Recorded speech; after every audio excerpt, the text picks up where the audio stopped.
itu single juga mau jawaban tak pernah terjadi itu kan jemi ko ona sampai pergi kiri di sanggung peji bunga mantan talkan ngomong ke sampai madam Sumitra Murmu ada yang baru di sangkun berkaitan dengan sebagai alinya single jahat hingga wilayah Seren Bhubaneswar Zonal Committee President di Sekretari Daito kami ado tehendo jun calawan ada menengok Deonara Murmu gompe tikina temena nar ho alinyo mena linja ado linja alinya li anu ajatang re hol kodot ona group lindo ili ho nyel nya ba ho jaha ho ko tekan en re ho awano atakris huina actrice bojana to 40 jong leader bo join ka ado jaha ge abo report mena bang cukupi hati awak single ponslet KKM adi rokom jenis tawo menak ya wa ko ho reporta ar ona lekate inya reporting mena tehindo mitang officing sena pe hori nyemak ko tanja pe apacci ado barya do diku kanakin mino do santa ado apa protikriya no nyemak ko te diku kindin metakin kan apa eta पठंतु आपण बुझुचंते मते कुहंतु आ जोठी बुझी पारबेनी मते पचरांतु पढिबी आदो मिटांग कोड़ा दो उनी दो समाज सुसरिया लेका कमी होता है आदो जतो गे को ऑफिसर कना आदो मिट और दो तकोय मेन किया जहां समाज सुसरिया लेका नि दो एने आपण को पॉइंट दा तू जान लीजिए आपण जहां लिखिचंती ठीक तो लिखिचंती किंतु एगुडी सिस्टम बदल लगी तेखान नोआ सिस्टम को जहां पे किया का ओना दोड़ी बेस गया किंतु जोतो सिस्टम बदल लगी तेखान मिटन सिस्टम नोआ कना डेमोक्रेसी पे फॉलो लेखान ओना दो ठीक करते हुई दाड़िया डेमोक्रेसी बोले माने आय इतो गणतंत्र जनतंत्र जहां बो मेनेया गमके हो नाय कि मेनेया आदि मिता कना आले हो नागर याम कन तेन तले अतुल मुखिया जहां उनी मा तले बुल को आय के तो बाय बडाया इंटेन बाय बडाया संविधान आइन के बाय बडाया ऐसा नीचे रखता है ओने उनका के मेने ठीक गया बाय बडाया उन दो ओना के बदल लगी तेखान अतो दो जनतंत्र गणतंत्र कराते और बे सॉल्व पे ध्यान दया अपया लावना ठीक से चलता अनि तो जुगरे दो अपया जहां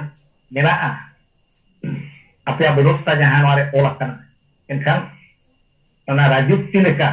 ने एको छत्रवाद शासन लेका जेता पे चलु होता जहां पर तेहन आपे असुविधा पे पड़ा करना एनखान आपे नोवा जनतंत्र बा गणतंत्र पे कराव लेखान जतो आगे सुधर हुई दाड़िया और उनको के लीडर हिसाब से को तो को परिचालनाया और अड़ी नापाय हुआ अदो उदाहरण लेका मितेगा आले जहां लेका तले नितो को प्रेसिडेंट सेक्रेटरी ना को तो ताले और उनको को तू होते के को बचावे को ना पे वोट के बांकी तू ताते तो करा उनको तू होते के नई अबवा कमी करा दाड़िया नई बो तो होया और 20 दिन दो बांगा बार सेरमा बागान पे सेरमा नो नोंका ओना ते कोराव खान नोआ सोतिया समाज लाते सेन दाड़िया अलिन अड़ी बेस मेन के नोआ मिटा अड़ी बेस पॉइंट गे अच्छा उनी ठक खोजा आर हनी हेजना आर मिटांग दिकु ठे उनी हम पड़ा चक दे अने ना मु एटा आगे किछु बिछि पाल ले तो आदि बुझवा के बुझवा दे परे दो उनी जपो ए बुझु के आदि देखना अपन को सारांश रे उत्तर ता कोन ये जो 5टी पॉइंट दिया है छी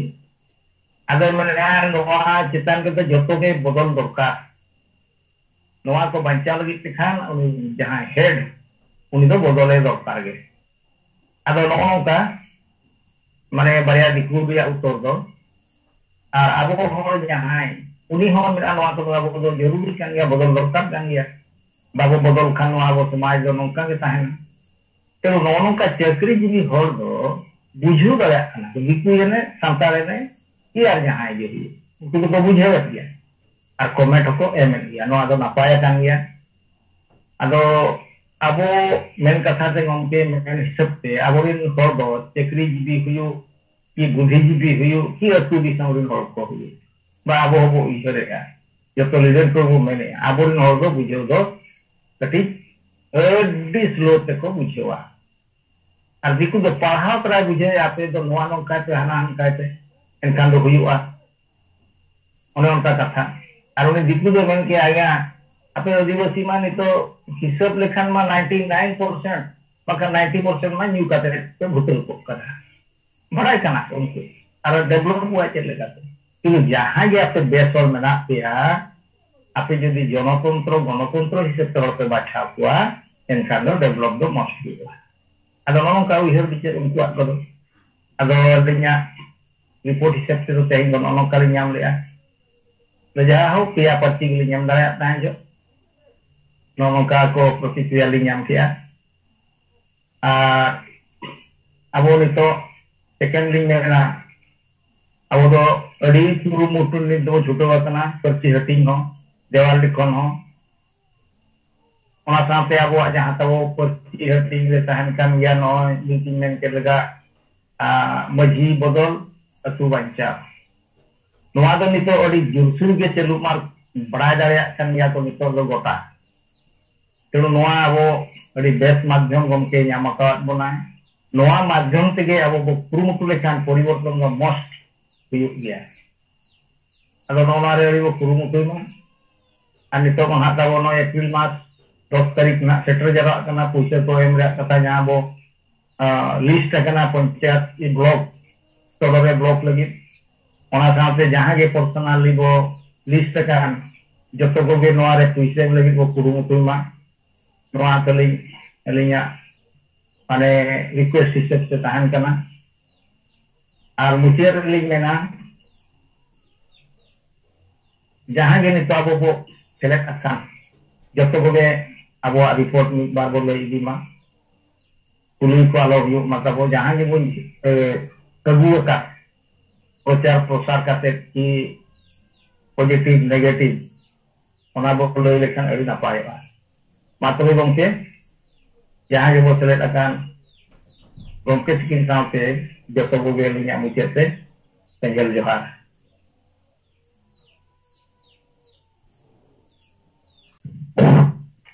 माताबो सलाम को जोहार नितो सिंगल बड़ा रेना सेंगल जो मखला रे मेना इंताबो वो जीत मंगा परसी जीत करिए दिसंगों के सल्था मरमो और अबोई मडाम सुमित्रा मुर्मू और सेलेक्ट अकान ताबो सात राजनीन सेंगल लता को इग्नारान मुर्मू सेंगल सभापति बालिपदा जनरल कमिटी सलाते उड़ीसा प्रदेश सेंगल परगना सेट खन सनाम को जोहार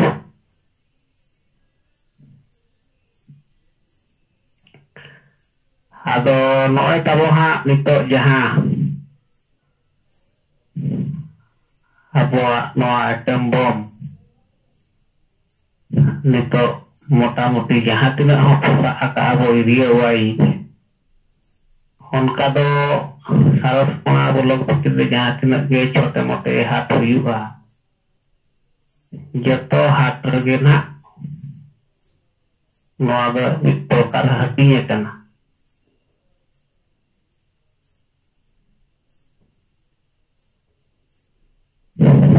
आदो इंते रे हो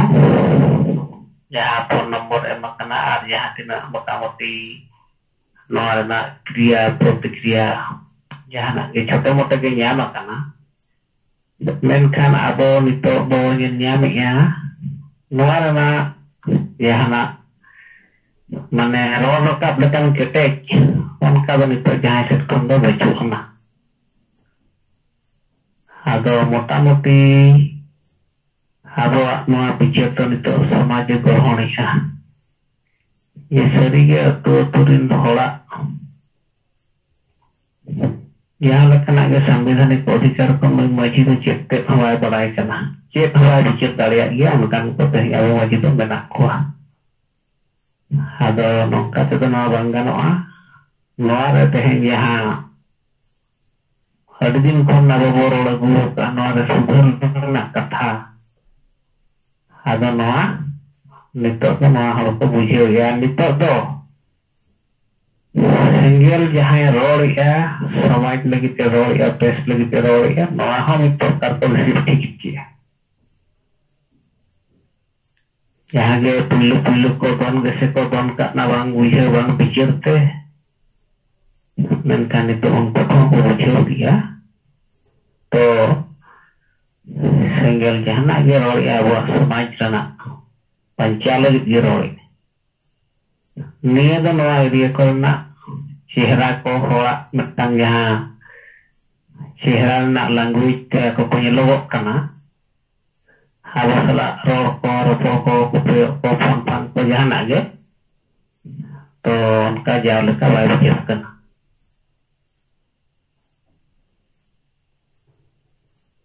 और जहां नवा बारिपदा जोन रना बालेश्वर जिला ओंडे नि तबन अबो यूरिया निरंजन मार्डी गंके तकिन और उनकिन को सला संपर्क लगातार गे हुयु कना जे उनते चेक लेका यहाँ की सातटी ब्लॉक रे आबोरिन कमिया को बालेश्वर चेतारे को ताहे कना और उनते चेक लेका हटियो कना आदो उनते दो हकिना लय अनुसार ते दो बांगा मिटंग अकिन जहां ब्लॉक रे मेना ना जोड़े सो ओना चेतान रे 1000 पीस किन जुट लिया अदो 1000 चिरकुट और माता बुटी ना 400 गान दो एमका राउंडर हो भारत के तक में हाल यूरिया को संगे गे हो तो अंतर हो यहाना दो बाको मेनका आदो इनके फसल सुदों को महल बोका मरुक पे को रिपोर्ट करना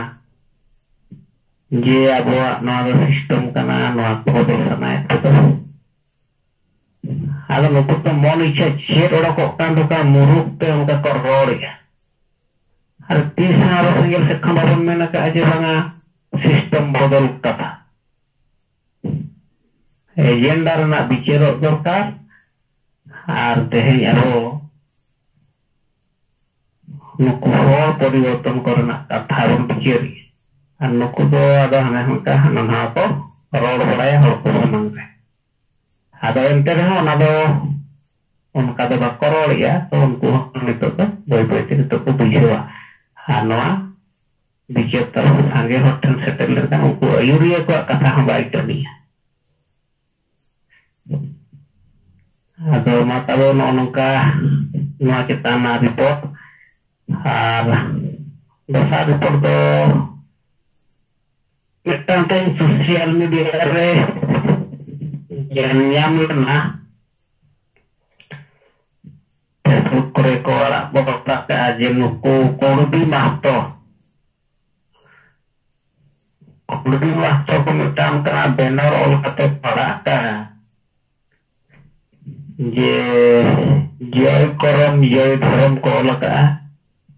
और मयूरभंज रे नियधार को मैंने खेल हुआ नवा मयूरभंज माटी रे यहाँ शहीद करिया महता दायाद होते थे कुर्मी जाति आदिवासी मान्यता को विरोध करुवा दैमा संताल मानव को माझी मारांडी हेम्ब्रम को लगा आगामी निर्वाचन रे कुर्मी समाज प्रत्याख्यान करुछि ए जसीपुर आरंभ हबो विरोध स्वर कुर्मी एकता जिंदाबाद संताल हटाओ कुर्मी जाति को बचाओ तो नौका सोशल मीडिया रे कथा चला कना ओपन चैलेंज कथा तेहिं को मेन नाले कना संताल हटाओ निया मिटang खबर besar sosial media रे nyam-nyam kana apa jaha ki लोगों को भी महत्व समर्थन को तेहन जहाँ सूर्य सिंह बेसरा उन्हें 7 तारीख में दिवसी ब्लॉक होता हॉल को उनको चला हिजुक कनाय आर केंद्र बालेश्वर मयूरभंज जहाँ अब दिवसी नेता को मेना पेताबोना itu JPP partikel टिकट एवं लगे दी चला कना जहाँ तना के अपना election terpilih dari tahunan tiket ini pe apa perlu dia langkah terakhir minta sosial media tahu kan dia tenang saat terjadi juga. Halo mata bapak yang lekas perlu isi kami kita tahan tahan kau ani itu biro bapak tahunan oke koma muncul senam ko johar.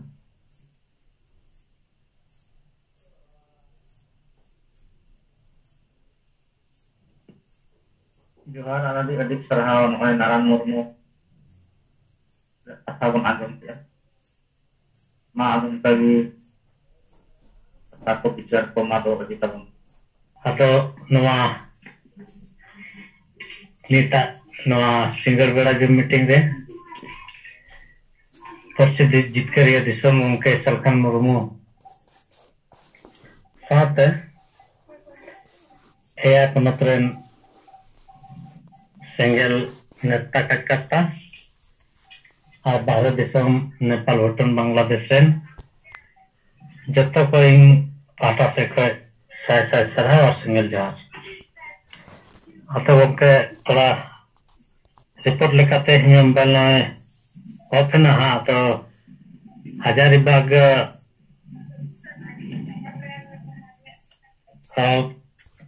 Noilalji gongke telling setter kana atau tihin Manje Pargana Malwa Jharkhand Pradesh Adhyaksh Chandramohan Mardi और ing Bharat Nazar ling kana nore Noilalji gongke telling mana aja atau tidak report kena gongke atau macamnya je Hajaribag Jilaren Ria tapi saya pak kena dia Monu Tudu ini 1000 चिपकुटे छपाव कदरा होनारे तिहिन बार कथा प्रखंड रे आंबाकोला नतु आप संभव आप पिछले प्रखंड रे पाका बोतनी इन जगह रे मिले करते 500 चिपकुटे हटिंग किदा atau ini holar ge ready katanya tene hacking kita har gapa link setter kan lali gumke te hanu te khoy gapa link bari parkhand nawa ge aboran neta kaccha tabno ko ha onda link chala har nawa kor link bharmana har bar din lagastar gapar me link bharmana har sombar hela do district Japan setahu ya Hajaribag mata yang mulaling dulu atau nawa tin jadi ikut touting na naik monu tudu anitritre nawa to adi mau response na nuku nawa kora number ko atau kete यार कमिटा आते हैं जब हमारे कोई आले वाले चला चला से नावा को तो जरूरी करना मीटे मजेड़म मेनाए आतुरे आ उन्हीं मजेड़ा मिटे करता जब दिन कमी किदा आतुरेन कोड़ा तो उन्हीं मिताय आइंको आपे पे लाहा बड़ाई करना अबो गे रोए बना तो आपे करना नंका पे हजू करना दिसम रे नंका ना चला करना नवा डाहार नवा ये रतो आले होले यूट्यूब फेसबुक रे नेले करना हनवा तो सरी कथा कनिए मज कथा कनिए हल्ले करो करना उनका उनका रिस्पॉन्स है न तेहिन बरकठा प्रखंड और चित प्रखंड रे और महंदर हेलो लालजी गंके नोड़े आया प्रखंड रे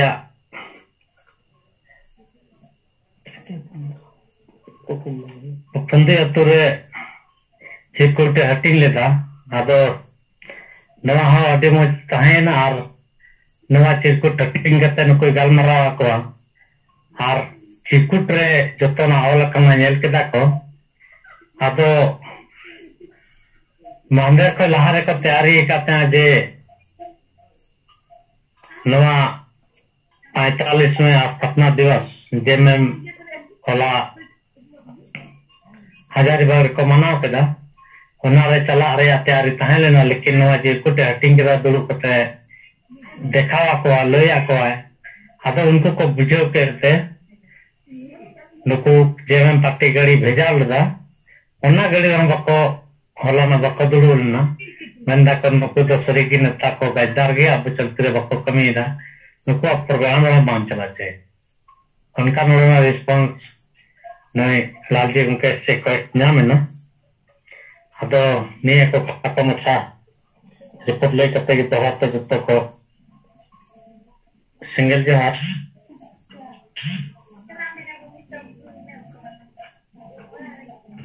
नॉय हजारीबाग जोनल हेड पाराम हफ्ता कथा बन आंजम केदा जे ओना पर चिरकुट को हटिंग केदा और ओना पर अच्छे केदा रिस्पांस को हेना अतमा आदि आदि कराओ अब सिंगल जहाज सनम को जोहर तो बहरम हफ्ता अंजम कना हासर अंजम कना अदो अपे लालगी सरेना उड़ा के मेना किया चंद्र मोहन माटी हो मेनाया अदो समय पे न्याम खान नई मनोज टुडू तो हजारीबाग नेता उन्हीं हो न्याम करते थोड़ा पर्ची हमारे पे और उन्होंने चेतन में थोड़ा गल मरो ठीक है और माने चेक करना और वंकन अपना अपनी संगठन वो चलावा और मारंग गुरु हो भाई बंचा उन विठन हो बाबू बंचा और संताली राजभाषा हो भाई देना चिता को गुरु मतल मुरुक मजी कारण थे जहाँ अतु अतु को कब्जा अन्य मानव टुडू है मैंने माजी को दो दिया को सिदाई को अतु दिसम को पंचायत हो था तो पुलिस दरकार मारंग गुरु चेता को पंचायत आया मारंग गुरु सूर्य 156 अतु मेरा संताल को माने 156 टी मजी मेरा नवा कथा को चेष्टा करते हो ठीक है ठीक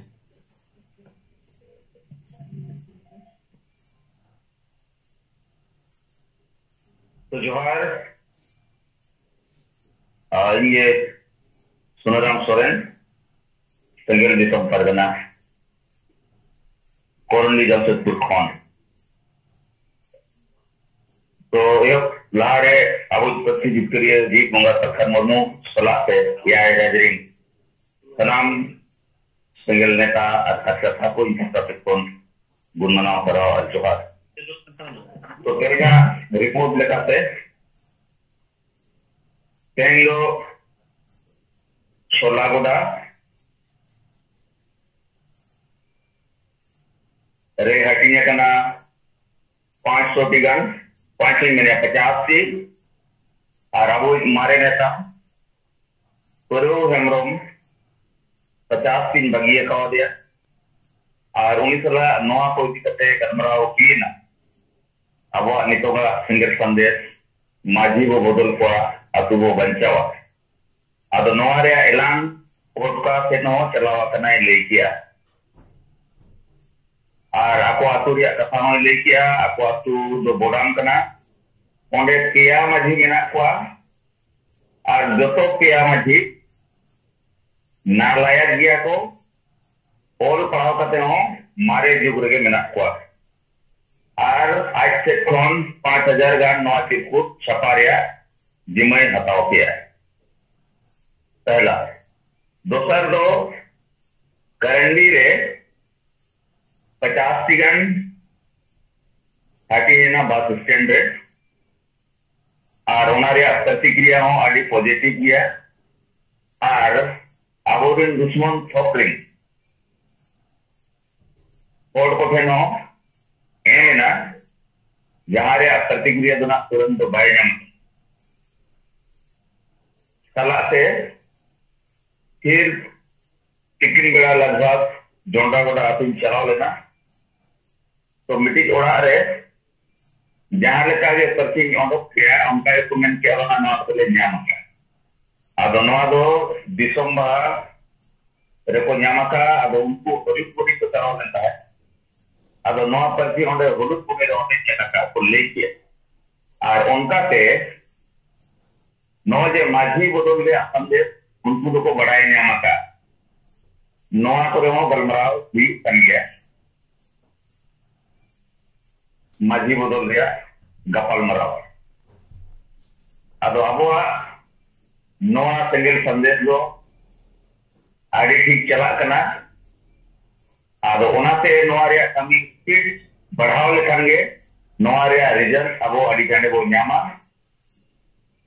कारण गोटा आतु गे लगभग 99% और दो मारे जुग रे मेना को मारे उयर रे मेना को और समाज बोगज रे मेना को अदो ओनाते जहां तिना लोगन नो पार्टी चला उन लोगन अदो मानो सोनाराम सोरेन उनके दिसोम परगना शायद डिस्टर्बन तया मते बांजम पुरोलेन तया मा दो इना तार हो जहां को कौन रोड़ा में का हमारे देवनान मुख्य मजहर नवो प्रोलेजन संगठन प्रेसिडेंट शोषणा वांडी तो तिहिया जुमरा बरेन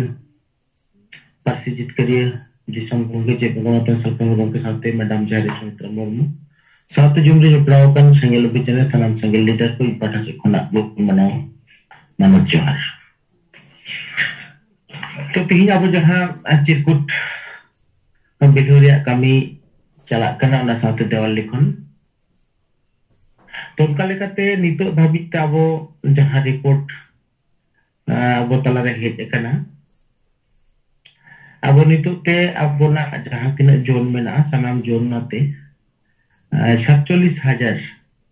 अबो ना चिरकुट को बिलो दारिया का नवा अबो तला रे रिपोर्ट हेज कना किछु को जायगा करना करेक्ट रिपोर्ट बांग नाम खातिर ते नवा संख्या दो बढ़ा रिया के मिटन मेना ननकन जहां नाम कना ओना लेकाते वो 47,000 के नितो दो उछनेया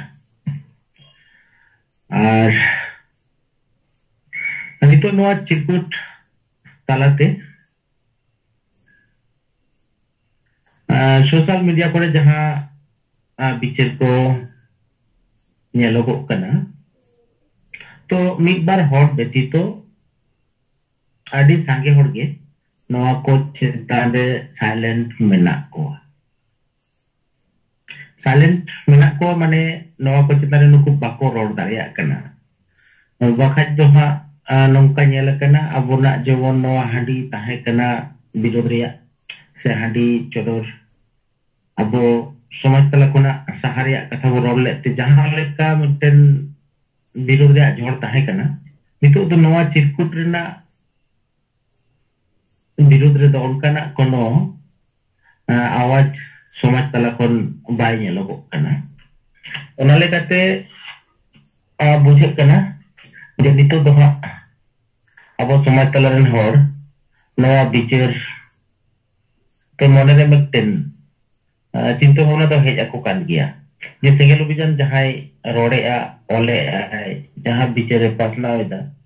नवा तो आदि जोथात गया ओना कते नवा चिता रे इnya उयरते उनको विरोध को बाय नेलोको kan एक बार हो तो जहां को ताहन गया उनको तो सब करे कम गया को जहां तिना बुगी बिचार रे उनको दो स्वभाव के काना ओना को सेता रे उल्टा पुल्टा रोड रे तो नवा दो अब लगी ते विशेष भावना रे विषय तो बांग काना अबना नवा कमी अब गंके जहां मेने तबना हर जिला 1 लाख काते दो नवा हैंडबिल नवा चिरकुट अब बिलहोते हुए बुना हर दिकु सानाम कोठेन तो नोटा कानून हरा बो सद लेखान दाराय कान अब 24 साल मुचेत तेगे जानिक चोम आदार जहां तिना संगठन को मेना को नुकुआ उपरु को तबो होइते अब बो चाबा दाड़िया लेका के बुझेत काना कारण भारत जाकात माजी परगना महल जहां नुकु तो नितो आको तालारे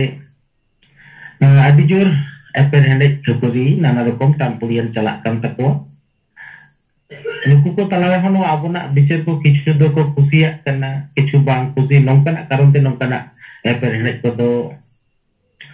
चलाक कान तको सोशल मीडिया रे जहां को मिद बार परगना महल कोरेना कथा को आंजम काते नौका गे बुझे करना तो भाई पाटा खंडो अनिंग के सानम को दरते जोहार अच्छा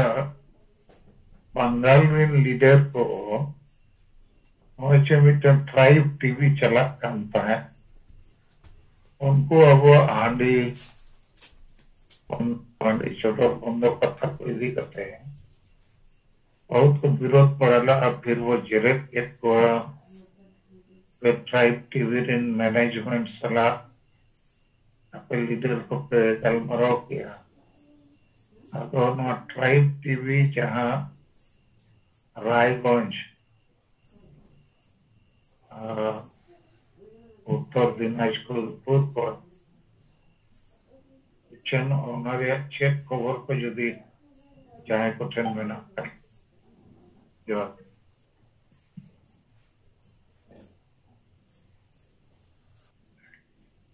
हाँ जोड़ते देवरागुन के जोहार अदो नोआ ट्राइब टीवी जहां लेका आदिवासी को चैनल लेकाते उनी तो होरे जहां लेका रिपोर्ट को से जहां लेका बना संताली पार्टी ते खबर को उठेने ताहेना नितो तो ओना रे ऑक्टो को आदि उतर को कम कदा और नितो तो ना तो ट्राइब टीवी माने ट्राइब को मेंटेन चैनल ट्राइब को संस्कृति कल्चर सेनुकुआ दुख सुख बुगी बड़ी रे खबर को सामांगा नौका लेकाते तो नोआ चैनल रे नितो तो कोनो उनका फोकस तो बाय गेलोक कना और ट्राइब टीवी रे जहां कथा नोआ दो इन जहां तिने इन याम बड़ाय दा ओना लेकाते नोआ छबक के तबुना मा जोहार